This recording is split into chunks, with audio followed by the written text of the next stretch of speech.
જય હું ચડિયા હનુમાન દાદા। એકવાર એક તળાવ હોય છે। તળાવની અંદર ઘણા બધા ડેડકીઓ રહેતા હોય અને વચ્ચે એક જૂનો થાંભલો હોય છે, ઘણા વર્ષોથી ઊભો હોય। તો બધા ડેડકીએ વિચાર કર્યો કે આપણે અહીંયા ટોચ ઉપર ચડવાની એક રેસ લગાવવી છે। તો 50 જેટલા ડેડકીયા યંગ ડેડકીયાઓ હતા એ એક દિવસ નક્કી કર્યું કે આપણે રવિવારના દિવસે રેસ લગાવવી છે।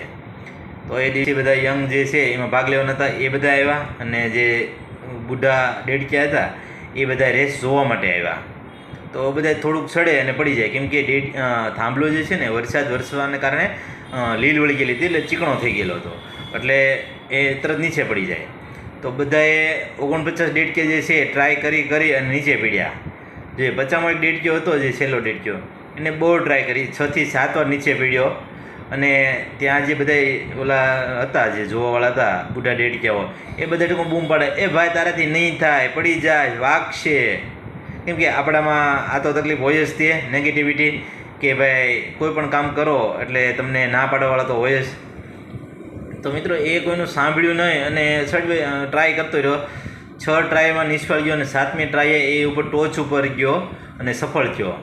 તો સફળ થયો પછી એને જે ઇનામ વિતરણ કાર્યક્રમ હતો એટલે ઇનામ લેવા માટે આવ્યો, ત્યારે બીજા બધાએ એક બુઢા માણસે કીધું કે આને કેટલી આપણે બૂમ પડી પણ એ કોઈનું સાંભળતો જ નથી। તો ત્યાં એની માં હાજર હતી, તો એને કીધું કે સાંભળે ક્યાંથી, એ તો જન્મથી બેરો છે એ કે। તો મિત્રો એ બેરો હતો એટલે સફળ થયો, કેમ કે સાંભળતો હોત તો બધા નેગેટિવ વાતો કરે તો એ નેગેટિવ વાત સાંભળે અને એના મનમાં પણ નેગેટિવ વાત ઉત્પન્ન થાત કે મારાથી ન થાય, એટલે એ હારી જાત। તો આપણે પણ જીવનમાં એવું જ છે કે કોઈ પણ કામ કરતા હોય તો આપણને કે એ ન કરાય, એમાં આમ થાય, એમાં તેમ થશે, પણ જો કોઈનું ન માનો અને તમે આગળ પ્રયત્ન કરતા રહ્યો, એની પાછળ પડી જાઓ, પ્રયત્ન કરો, તો ચોક્કસ એક દિવસ સફળતા મળે ને મળે જ। પણ કોઈ પણ કામ હોય એને પૂરા દિલથી, પૂરા મહેનત લગાવીને કામ કરવું પડે। અસ્તુ, જય શ્રી રામ।